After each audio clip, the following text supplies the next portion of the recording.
Hey guys, welcome back to the Salt&Light podcast. We're excited to be back with you. Big apologies last week if you were missing the episode. We had some technical difficulties. We did record, but then in post we realized there was no audio. It was setting on the board wasn't turned all the way up, so we didn't get any audio. So we apologize about missing you last week, but we're back. The show goes on, as we were just saying. The show goes on. So that's right. Never stops. How you guys doing? It never stops. Never, ever stops. Well, Jesus never stops, and we're all about his business, so we're going to keep going. I'm doing pretty good. I had a blender, a parent blender that I'd like to share with you guys. Oh, okay. Did you say blender or blunder? A blender. Okay. A little different from a blender. So my oldest daughter now, she's able to read some words. She spells things out. She's 6.5. Okay. And so she can kind of spell things out. And of course, as she's learning how to read and spell things out, there are certain things that you don't want her to read, but she's going to inevitably because, you know, people write things in public, graffiti and things like that. And so she was with her mom, and she went to the park and she was reading some things that were written in the Westbrook gazebo on the wall that are naughty words. Probably not the most savory of literature there. And so Magdalene's like, hey, let's go do something else. And so anyways, I had a big girl conversation with her the other day. I was like, hey, Kana, if you ever see a word now that you're able to read and you're not sure if it's a good word or a naughty word, you can always ask Dad about it. And so she's very curious. And so we couldn't just leave it at that. She goes, well, where do, bad words come from? And so I said, well, you know how like in movies you have like good guys and you have bad guys. Well, not everybody has good intentions. And in the Bible, you have like God and his angels, and then you have Satan and his demons. And she's like, wait, what are demons? And I was like, well, demons are like evil spirits. They're fallen angels. She's like, demons are real? And she got like terrified. And for like the next probably 5 or 10 minutes, I'm like trying to talk to her about demons and how she doesn't actually have to be scared of demons. And she's like, what if they get in my room? What if they get in my room when you're not around? So I like talked to her about the authority of Jesus. And then I thought it went well. And then she went downstairs and then ahead of me.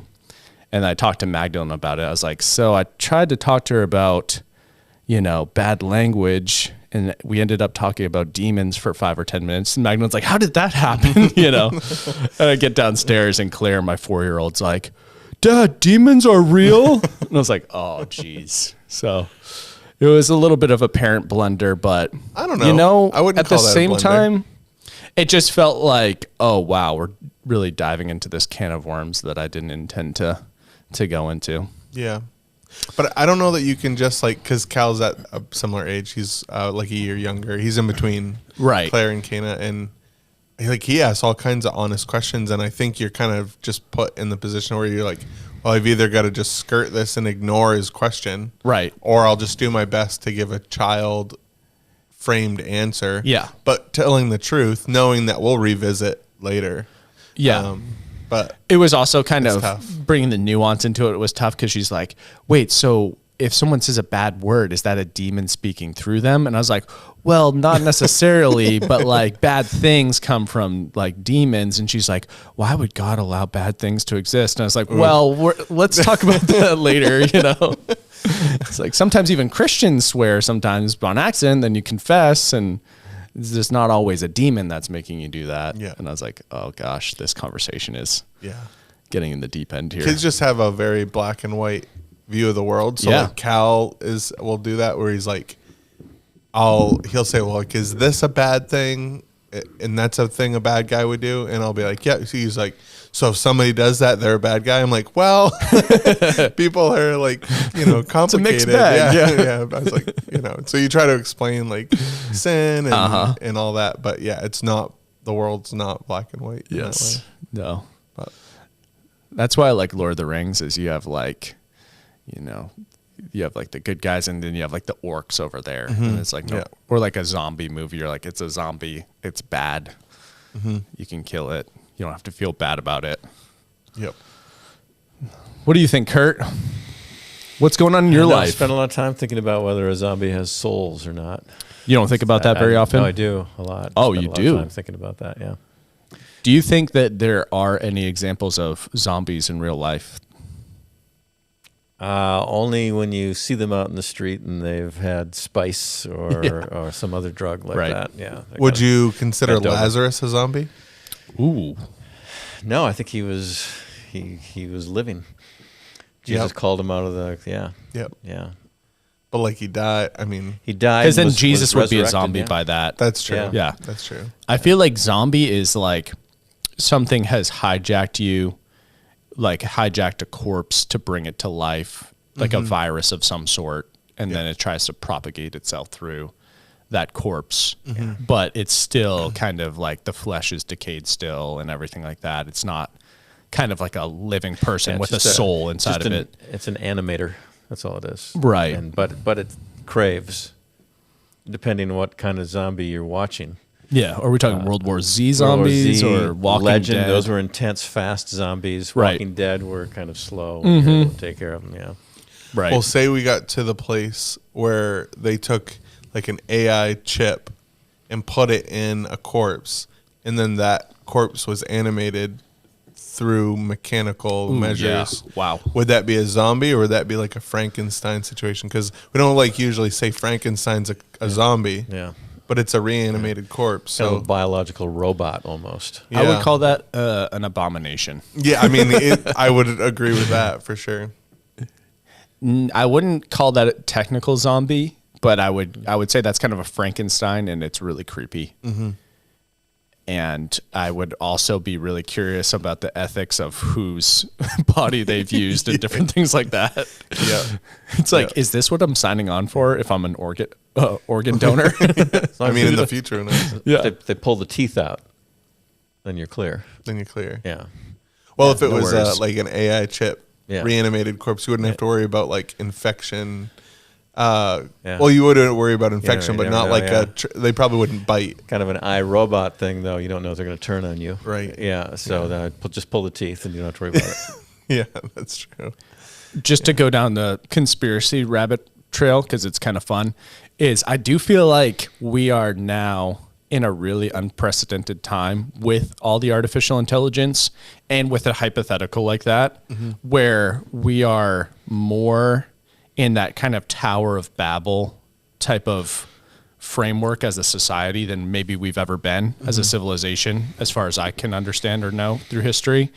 And it feels very like end times to me, as far as like we're trying to create our own sentient consciousness, which is exactly what God does. But it seems like in the Bible, whenever, with the Tower of Babel story, whenever they're trying to do something to like I think the Tower of Babel is probably literal, but also this metaphor of trying to raise something up to the heavens to show how become great like God, you are as a civilization and through your technology, trying to be like God. The listeners and I want to understand your parallel between what God does and the sentient. Oh, what do you mean? What do you mean by that? Well, I mean, like God created all of creation, and then he created Adam and Eve in his image, and he made them good, and then he breathed his life into them, and now they have like souls, and I feel like we're trying to do something similar to that, but going back to the Tower of Babel story, because we're fallen, I feel like whatever we make, usually, at least like what the Bible shows, is corrupted and fallen as well. And it just seems like a scary thing to think that we're trying to do what God did in the very beginning when he created Adam and Eve in his image. We're trying to create something like its own consciousness in our image. And I just don't know if that's good or bad. We'll find out. Yeah. We, in the men's group, before I had to stop doing the Wednesday men's group because bringing Cal to school or whatever, we were talking, one of them had brought up, because we were going through Revelation at a certain point, and they had said, when you talk about like an unprecedented time with the technology that we have being closer and closer to the end times, they were saying one fascinating thing, and you guys have probably heard this before, about like where it talks about the two prophets and like that they'll be in the street and that the whole world will see what happens. Like before now, that would never have been possible for the entire world to be seeing what was an event that was taking place. But now you look at like with live streaming and the way even like there could be a crisis and everyone can tune in with their phones and see what's going on. Right. You can easily see how that would be possible now. And like the advancements in technology are making what was talked about in Revelation seem more and more and more plausible. Totally. And easily it changes, right? Because like so like there's a lot of like guesses and conspiracies about what things are. Like if the flying scorpion things are helicopters and that's what or like demons. Or whatever. And it could be a mixture, but when it talks about like being in the square and that the entire world will watch, that is very just like, oh, you can totally see how that would happen nowadays.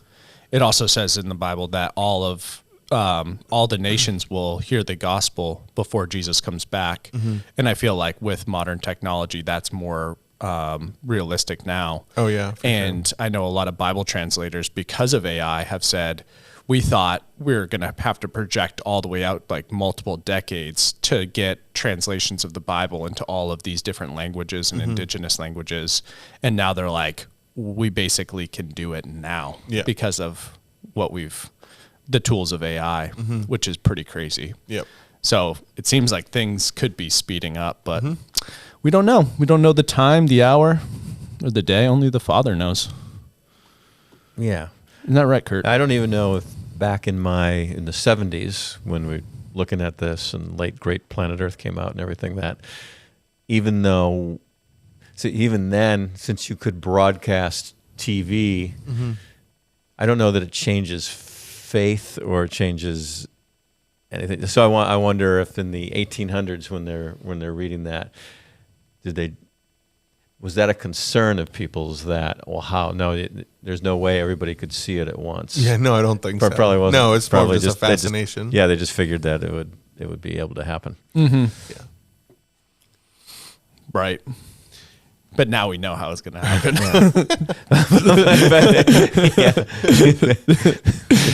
Oh, man. So could you see, I'm going to risk alienation here, that this kind of conversation could be over fascination and almost become an idol for people that draws you away from the intimacy that you'd have with Jesus? Absolutely. Yes. I've seen that amongst folks. Yeah, I definitely think that. And I was listening to, have you guys seen the Blurry Creatures podcast at all? It's like a couple Christian guys and they go into a bunch of paranormal subjects. They've been on Remnant Radio before. Yeah. And they're kind of fun because they also blend things into like with what Dr. Michael Heiser talks about with, he does a lot of work on angels and demons and all that stuff, like what might have the Nephilim been or things like that. And then they go into aliens and Bigfoot, and it's just kind of fun to listen to, and they take it pretty seriously. But as I was listening to, there's this guy who is interviewing them, and they're like, we feel like Christians need to know more about this stuff. And I just thought to myself, maybe Christians need to know more about that kind of stuff. But at the same time, the practical side of it to what you're getting at, Kurt, like how much does this, nowhere in the podcast did I hear them say like, this has enhanced my relationship with Jesus and my intimacy with God. And so because of that, I was like, could it be, although it's something of fascination, more of a distraction than something that actually helps you in your everyday life just grow closer to him? Right. And will it make a determination in your decision making? What are you going to do because of that? So if I was talking with Jake, was it yesterday, I think, so I think we're all understanding that we need to abide with Jesus and have that relationship. But then I was talking about 1 John 3 and 5 and how John's just really doubling down on what Jesus started in John 13, that this is a new commandment to love one another. So that's the do that has to happen. And in John it talks, so that's about fellow believers, people who are of the ecclesia of the church. And in 1 John, it starts to talk about, well, if I see Graham and he's only got one shoe and I've got multiple shoes, well, I need to set him up. That I shouldn't just leave you alone if I got material goods and you don't. And so looking at that as responsive love. If I see something like that, I have to respond to it. Yep. But I think the probably the biggest picture that we have is proactive love, which is almost having a conversation like this with our brothers and sisters to build up and edify them. And so if we're doing both of those things regularly, then Jesus says, people will know that you're my disciples by how you love one another. And I think that would be the greatest evangelistic thing that we could ever do, is become irresistible because of what we're experiencing, which should be what we're about, rather than possibly if I waste my time as much as anybody, by the way. So, but obsessing over Bigfoot or the Nephilim, Sure. Where we have to ask ourselves: are we being responsive in love, and are we being proactive in love to those in the church? Because sometimes, as well, we'll dedicate ourselves. This is the second time, then I'll get people riled up, to social justice deals. That we need to go out and do things. And we do those things here. Yeah. But to me, those are sort of tertiary. Those will come from our relationship with Jesus. It's the overflow. Abide in me, you will bear fruit. And Right. those things should naturally come. But if we neglect the two things, our love of God and our love for one another, I think he would be disappointed in that. Something that, I don't know if this relates exactly to that, but kind of concerns me more now in our culture, and I feel like it applies to our Christian lives as well, is I feel like now more than ever, you have to be really intentional about what you're putting your attention on and what do you want to put your focus on, because there's so many things that can kind of deviate that. Like before technology, if you wanted to learn about something, you'd have to like probably go to the library and like check out a book. And then now, like I remember back when I was first listening to podcasts, you had to like actually look up certain podcasts that you were interested in, and you'd have to like type them in and kind of do some research or hear from somebody else. And now I can go on Spotify, and if I hit podcasts and it goes to like this homepage, it throws a bunch of stuff at me that it thinks I'll be interested in. But the majority of it is like stuff that I'm interested in, but at a very like surface popcorn level of like it's out, maybe involves some outrage or anger or gossip, but it's not like the deeper dive stuff that I know is more nourishing for my spirit, for my intellect, things like that. And I just am concerned in our culture in general that there's just a lot that's thrown at us that's like, look at this thing, this is fascinating, look at that interesting topic or whatever it might be. But I know for myself, I feel like it pulls me away at times from my abiding with Jesus, because it's just, I don't know, it's like the French fries of, whatever, consuming entertainment or whatnot. So I have a question for both of you then. So I've mentioned this in the past, I think.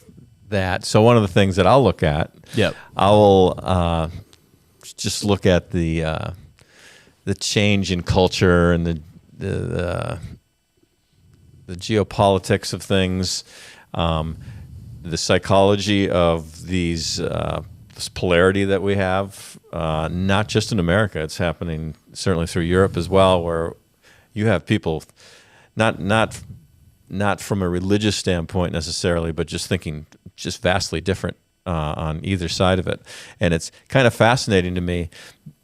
But the kind of the acid test or the cautionary tale is, and this is what I ask God, I want to be informed about these things. I don't want to have my head in a hole at all, but I don't want to become emotional about them, because I can drastically disagree with some way people are thinking, and I want to still love them, and I don't want to let my head start being obsessed with I can't believe those people are doing that.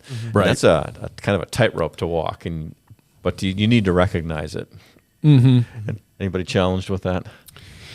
Yeah, I mean, I wouldn't out and out disagree, but what I've found, and we've talked about this on the podcast before, around like the idea of like watching the news, the more and more, because I just don't watch it, and then people tell me, and I kind of like watch to see like what am I missing that I should be informed about, and boy, I mean, it's pretty rare that I feel like, oh, something happened that I need to know about that I didn't know. Like I don't ever feel in the dark, even though I'm purposely putting my head in the hole to not, because what I find is like I don't have the discipline to not allow it to affect me. Yeah. Like when I watch, like, you know, because, and Jordan's not like super into the news, but she will pass along a lot of things that she sees or stories or current events and things like that. And whether it's like about the news anchor's mom that got kidnapped, or you know, this shooting or this thing, all of it bums me out, makes me angry, makes me anxious, all those things. And I'm like, I would have been better off to not know that, even just the like highlights of the stories. And I find maybe it's because I'm just like weak and I'm not able to keep it in its proper place. And obviously abiding with Jesus does that. But I'm like, the more and more I go without it, I'm realizing it just poisons. I wonder if it also increases our feeling of powerlessness in general, because as you're describing that, I can relate to it, where you're getting like a news clip and it's bumming you out, or this thing makes you angry, or whatever it might be. You know, I just saw like this clip of those New York police officers getting pelted with snowballs, and, you know, they're just covered in snow. And I'm like, oh, that's so disrespectful. Like, how could people do that? And it was making me mad. But then I was like, what am I going to do? Am I going to comment on this video and just like boost the algorithm on this video or whatever? Yeah. And I was like, oh, I'm not going to do that. The reality is I'm not going to do anything about it. Right. And so I realized it's like, so God gave us emotion to usually act on it. And so if you see, like, this sounds really drastic, but if you saw like some guy beating up a woman or something like that, you get angry.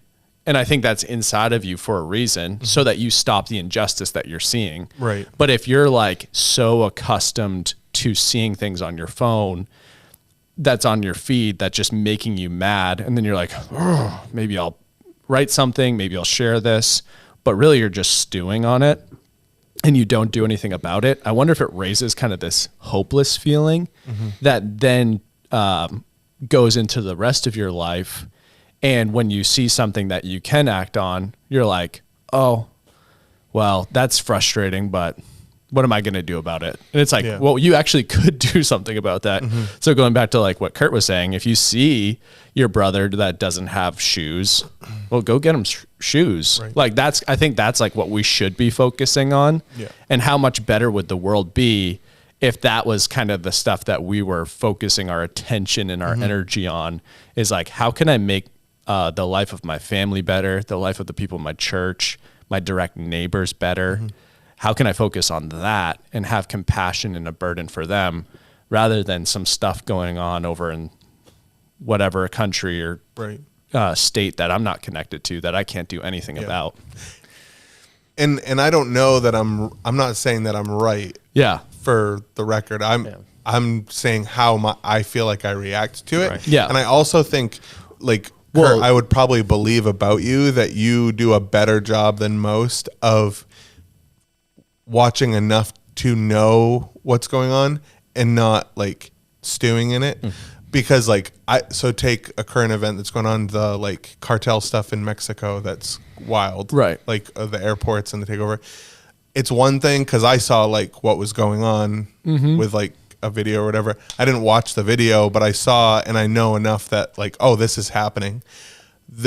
Most people, from what I'm finding, most people will like they'll watch everything that comes out, every update, every This news organization talks about it. They watch that. This Right. organization talks about it. They watch that. Oh, this reporter talks about it. They watch that. And they're just like almost like being surrounded by it. Right. And that is a very, like you said, that's not a situation I can do anything about. Right. So if I were just watching video after video after video about what's going on, that would just make me super anxious and angry. And I don't find that healthy for me at all. That's why I almost look at it as an anthropological study. You sent me a thing with some guy who was just asking questions of some gals on a college campus, and their emotions were fascinating to watch. Yeah. That wow, what and so And he was just asking questions. yes, In like the nicest way too. it was Like so, it wasn't trying to be political. He was So just kind of to package this, there's on one end there's ignorance is bliss, which I don't know that we want to be at that. Right. And then the other area is obsession, and we don't want that. That's kind of actually they could both be sort of an idol in one way. right. And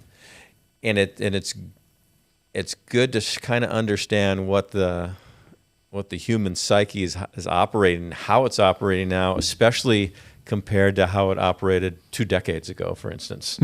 I think it's just completely different. And it's fascinating. So then the ultimate solution when you say, what can we do, is I always find it's Jesus. There's no way out of this mentality that I see happening with this individual and what's going on. But no, you can't let it get to you. You get to go to Jesus, and I don't even really bring the stuff to Jesus because I'm not really thinking about it that much. But it's interesting to see what's happening around us. It's kind of like even when we go in the jail, and you kind of have this different. On one end, you can kind of say, don't do the crime if you can't do the time. On the other end, as you're talking to some of these guys, you're noticing that there was probably addiction and abuse for at least 4 generations that they were going through. And they've never been taught to think differently than that. That was always, that's the default that you're happening. So you start to have a bit of grace for the situation to say, all right, how can we rearrange that? Well, ultimately the Spirit has to change us in there. And I don't see another option. It's part of the conversation we were having the other day too. So as I'm looking at, it's so interesting when God, you're looking at His Word, and He all of a sudden gives you just a little bit of a slant from something you hadn't really considered before. So I was looking at Galatians 5 when He's talking about walking according to the flesh or walking according to the Spirit, and just the idea of the way we walk according to the flesh, whether it be sorcery, jealousy, envy, just all sorts of bad things. Those are all the current default that we are all in because of Adam and Eve's fall. And that will always be there. So the only way out of that is to walk according to the Spirit. So everything we've been talking about, you can say like there's 2 highways, and you have to make a lane change. Otherwise, you will never get out of that. And as he says that, is kind of the point that as he ends up with chapter 5, he says, as you walk according to the Spirit, you essentially nail to the cross those sinful things that you do during the flesh. And so, but you have to look at the order of what happens. We can't go and nail those things to the cross if we're not walking in the Spirit. So by walking in the Spirit, we are effectively nailing them to the cross because we're leaving them behind, and it's no longer there. Right. Because even on there are a number of sort of Christian YouTube videos, podcast things where they're just hammering on the other side, even though we're all in the same belief system. We just have a little nuance that's going on. And I just feel like the whole thing is very unjoyful. And if I don't have joy, well, I'm not having Jesus then. Because he gives me words, and his joy is in me, and my joy is complete. And so if I'm not doing that, that should be a barometer for how we look and do things. Yeah. Well, I think about like if I were to picture Madame Guyon living, or someone like her. I'm just using her as an example, but Great example. yeah, if I was to picture her living in this time now, and I thought about her just delighting in every second she gets to spend with Jesus, because that's just the way she. There's lots of people who do that, but she's just very eloquent about how she describes. It's like a bliss that she talks about being with Jesus, and I think about like, would she choose to welcome in outside distractions that actively pull her from that bliss with Jesus? And I would assume no. And so what's the balance of like being informed of what's going on in the world and then allowing outside things to come in and then remove you from your intimacy with Jesus? Because that's the part that should be a non-negotiable for us, is if the thing, if it's actively pulling us from the joy and the intimacy and the abiding with Jesus, then it really is not a worthwhile trade. I don't care how informed it makes me, if it's pulling me. And obviously I'm not perfect, so I choose things all the time that pull me away from Jesus, and I'm not even being forced to choose. But so I'd almost move away from the motive of being informed as how is this helping me read the world where I'm supposed to walk in? Yeah. And because I think some of the things I'll take in as information helps me when I meet some of the same folks face to face, and I can't fathom why they're thinking the way they do. Logically, it makes no sense to me. But I have compassion on them in that I'm not going to respond to them the way they react to me. And so I can kind of keep that there. And then my hope for them is that, let your light so shine before men, they'll see your good works and glorify your Father in heaven. I don't see any other way of turning the tide of that situation, which is nearing a 50-50 split in our country. Not necessarily that the 150 is all over Jesus. I'm not saying that. I'm just saying that the way of thinking is that different that it automatically creates a fissure that there's not even.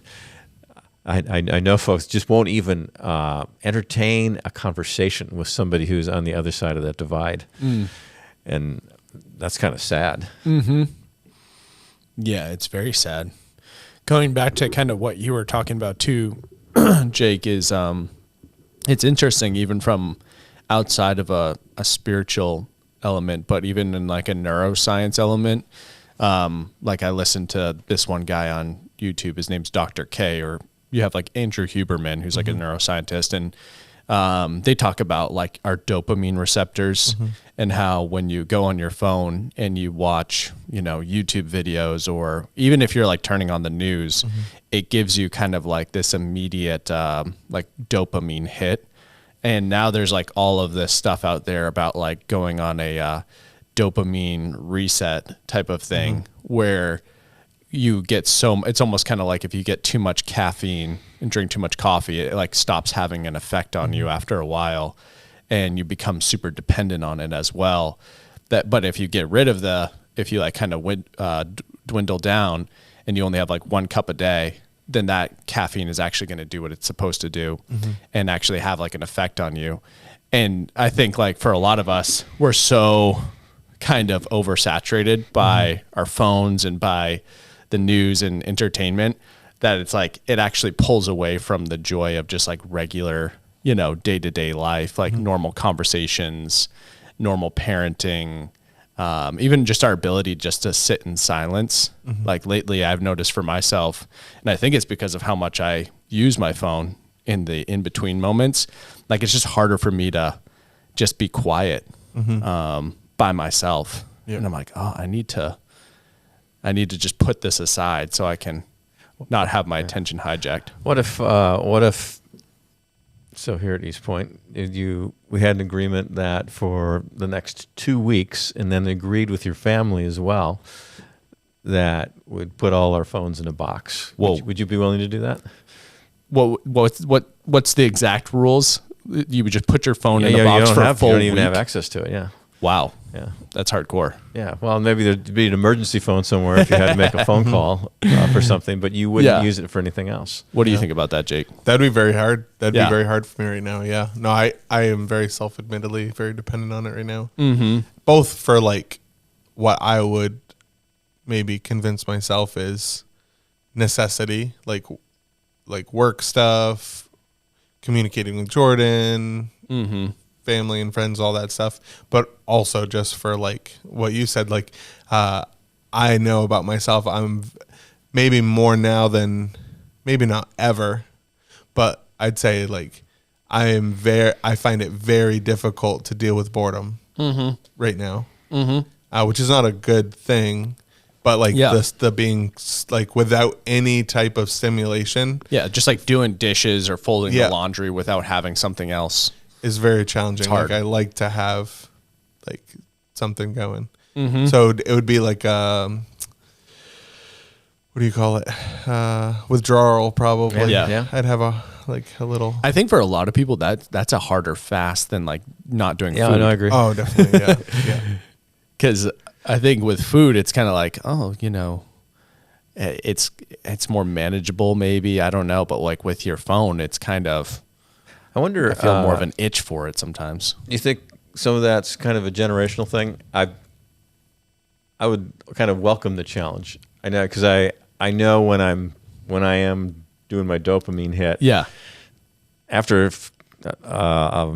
maybe like 30 minutes or something, or it's not doing it for me, so I kind of have to put it down. But I didn't grow up in it at all, so it'd be a little bit different. As that happens, so it'd be kind of fascinating to do it. You could maybe not go as hardcore, because like I know from a family standpoint, there'd be concerns about emergencies and that sort of thing. Right. Yeah. So you'd have to do it in a different way.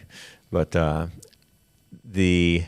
think so. Here's an experience thing that I'm having. So I'll go out and this is nighttime. In the morning I don't do any of this. It's just kind of hanging out with Jesus. But I'll go out and I'll walk and I'll pray and I'll come back, and I usually I need like a brain massage almost. And so I'll watch a couple of things, and then sometimes I'll even feel bad that, oh, Jesus, this is your time. I'm going to put it down. Right. And His grace, when I put it down and I just sit there, is almost immediate. Yeah. Like he was just waiting for me. Yeah. And He's not condemning me. He's allowing it to happen. And so I'm kind of taking that, and if I can think about it in my mind, I'll try to not do it. And then all of a sudden it's like he shows you all these things that, like it talks about in 1 Corinthians 2, that He has things to reveal to us that we couldn't have even conceived of. Right. And mostly because we're doing our own thing, trying to do that. So I guess I say all that. It'd be interesting to come up with an agreement of what can we put aside and what is not reasonable. Do that for a week and then have a podcast discussing. Yeah.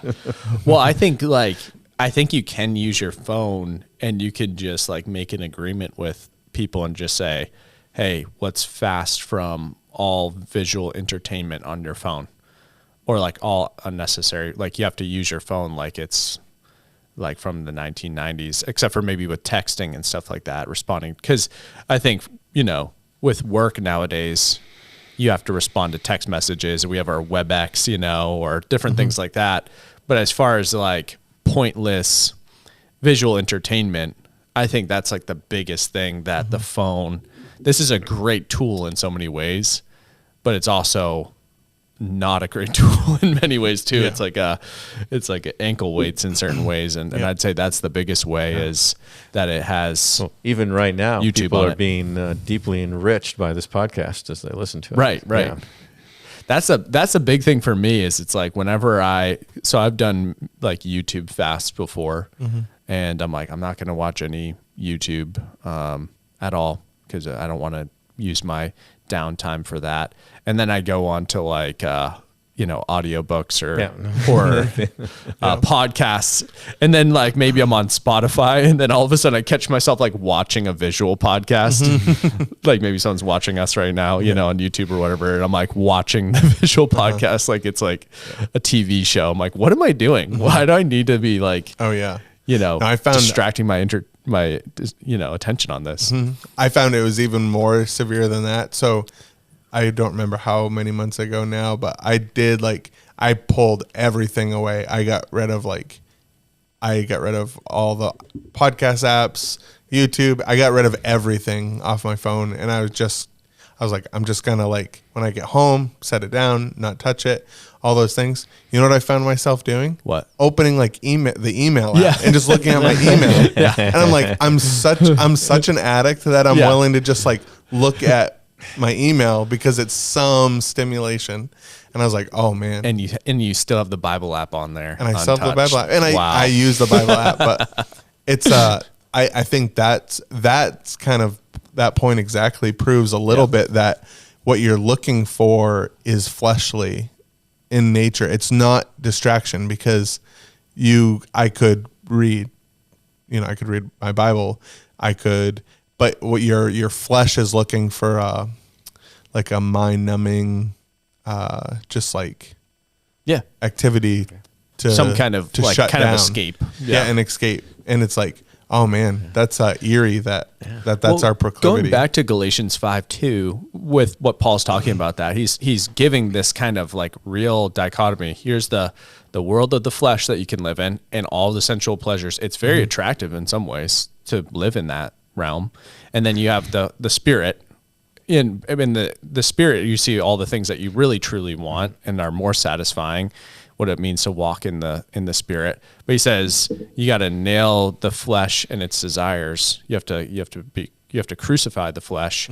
And that's, to what you were saying, Kurt, is an act of the Holy Spirit, that we don't just do that in our own willpower. We can't. But the Holy Spirit gives us the power to say no. Just even to what that small example you gave, you put your phone down and you said, actually, Jesus, I want to spend this time with you. So I changed it a little bit. He gives us the power to say yes.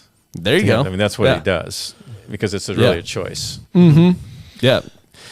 Say yes to what the Spirit wants there.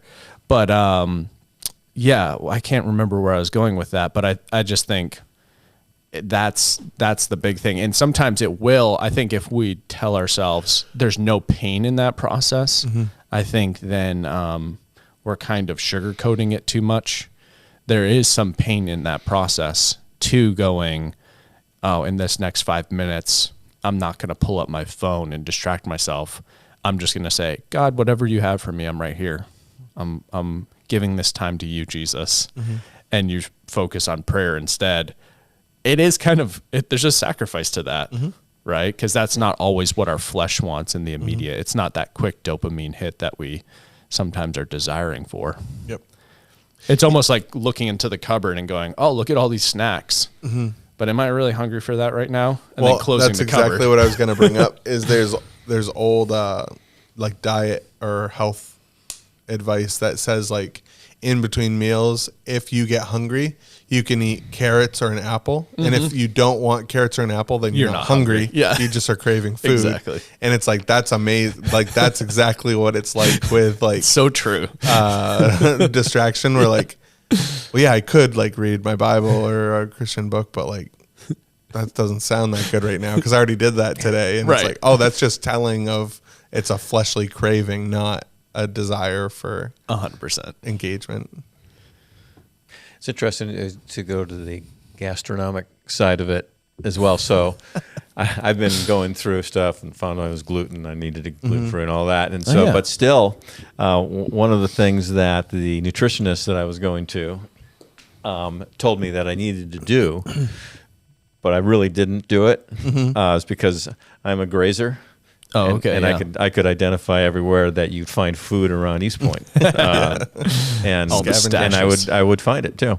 But what was happening, and the reason you do that is you to have a good amount of time so your stomach can kind of take care of things and recover. Otherwise, I continue to let it churn.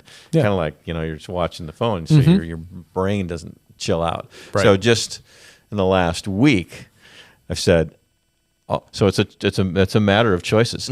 I don't want to have the Hindenburg in between my ribs right now. I don't like it. Yeah. And so now I'm doing.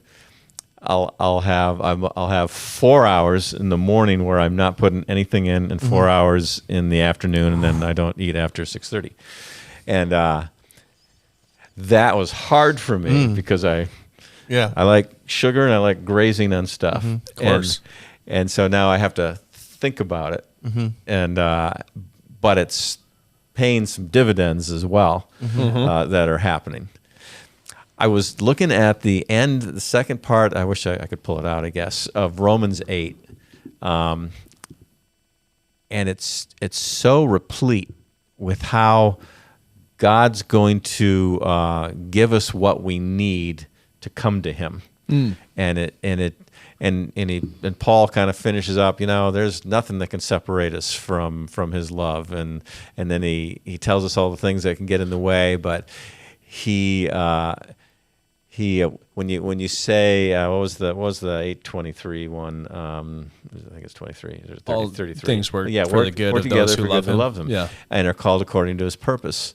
And so we like to grab things out of context, sort of. Right. But if you look at that whole thing, it's Him telling us how He has our good in mind. Yep. For our relationship with Him to take care of everything we're talking about, for instance. He has that, and that we become more than conquerors, and all of that we take out and put on a T-shirt. Right. If you look at it all together, you see, He really wants us bad because He knows that that's what's best for us. So it's His love that He's expressing on that. So I was thinking about the not the contrast, but how it matches with Ephesians 3 about this prayer that we have the power to grasp His love. Because once we start really understanding His intentionality and desire for us, and then like in James 4, He's jealous for us as well. It's just kind of a wake-up call. But you have to get there and understand it, and that's the discipline side of it that really has to do with everything we're talking about. So I don't know, that maybe I don't need to know as much about El Mencho as I do right now. But I haven't spent a lot of time. I'll usually get what I need, and then I'll bail out of a particular thing, because I know when there's a point in time where you see people are just rehashing. Oh yeah, it's kind of like watching the weather the other day on the Weather Channel. Nothing was changing for us. We got this wimpy, 3 inches of snow, and everybody else is getting 30 something. Yep. And so you're looking at the Weather Channel and say, all right, I'm not getting anything new here. Right. And to move on, but there's a giving up that He has for us to make that choice to walk in the Spirit. Yeah. And I know for me, that relational side of things, like seeking His presence and getting that time with Him and dwelling with the Holy Spirit, like that has to be the fuel for me, or else I just won't say no to those things that, absolutely. Because I no reason actually, to. like, in some ways have tremendous respect for non-Christians of the world who are like trying to better themselves out of their own willpower. And respect by which I mean like that they're able to do it, where they're just like, yeah, I'm going to go on a dopamine fast and not go on my phone, or I'm going to do this thing or that thing. And I'm just like, man, if God's not on the other side of that sacrifice, and it's just like, that way I can kind of, appreciate the moment a little bit more, or whatever it is. Like, to me, it's just like, that's not going to cut it for me. Like, I need that living water that Jesus has to offer on the other side of whatever that sacrifice is for me, in order to really say no to the things of my flesh that entice me and trap me. It was interesting. I was listening to Tim Keller last night, rest his soul. And he was talking about Edwards says that there's no decision we make that it's not what we want to do. And so when he goes through the examples, well, what if sounds very common sense, but yeah, no, it does. It does, because you could even say, oh, but what about if when you do something hard? Yeah, something hard. Well, because you made a choice, you Right. wanted that more than you wanted this, Right. And it's so Captain Obvious, Right. when you really look at it, but. Yeah. If somebody says they didn't want to do something, like I'd love a pile of Little Debbie oatmeal creams and Swedish fish right here, right now. But Right. But I want that, but I want to feel like I'm alive more than that, and also I want to be alive. Yeah. So, And you don't want the terrible headache or the guilt and shame and the extra pounds that come with it. right? Or when we lie to somebody. Right. I didn't want to lie to you. No, you did, because you didn't like the alternative. Yeah. And that's where the Holy Spirit comes in to show us what we're doing, because sometimes it's just yeah, it's funny some of the choices we make and then how we justify them, where it's really what our priority was. Yeah. Well, we're out are. of time. We're wow. a little over time, but you know what? We Holy missed the week, smokes. so it's We did, okay. yeah, That's made all up right. for Yeah. No worries. Everybody, calm down. We're good. By the way, I asked the guy on Monday, how come the mocha machine's not working? Is there something wrong with it? You just went to the source. And he came over and said, oh, it's all frozen up. And then he walked away because he had some issue with his pizza machine. Yeah, so anyhow, let's continue to suffer. Go ahead. I'm sorry. The suffrage. Yeah. I'm glad we continues. threw that in there, though. But no, to close up, I was just gonna. You had said something that I think is really the key to all of this, which is, if we could begin to fathom and understand God's goodness and His love and His grace for us, and that He actually loves us so much that He does want what's best for us, it comes back to your definition of faith, just that to know and trust that God loves us, because it's impossible. It's so difficult to make, though, to your point, Graham, it's so difficult to make those decisions and choose discipline where it's unpleasant for a time if we aren't able to have faith and know and trust that God loves us and desires what's best for us. Because if you were to live in perpetual discipline, in the discomfort of it, that's not a reality any of us would choose. Yeah. We're choosing it temporarily because we're trusting that God has a better future in store. Exactly. Which makes it all possible, and it is more encouraging to do so. But 100%. yeah, we just encourage you, our listeners, to love and trust that God loves you, and continue to be in His presence and enjoy that. And let us know if you have comments, questions, topics you'd like talked about. We'd love to hear from you. Email that at saltandlight@eastpoint.church. Have a great week, and we'll see you next time. Bye-bye.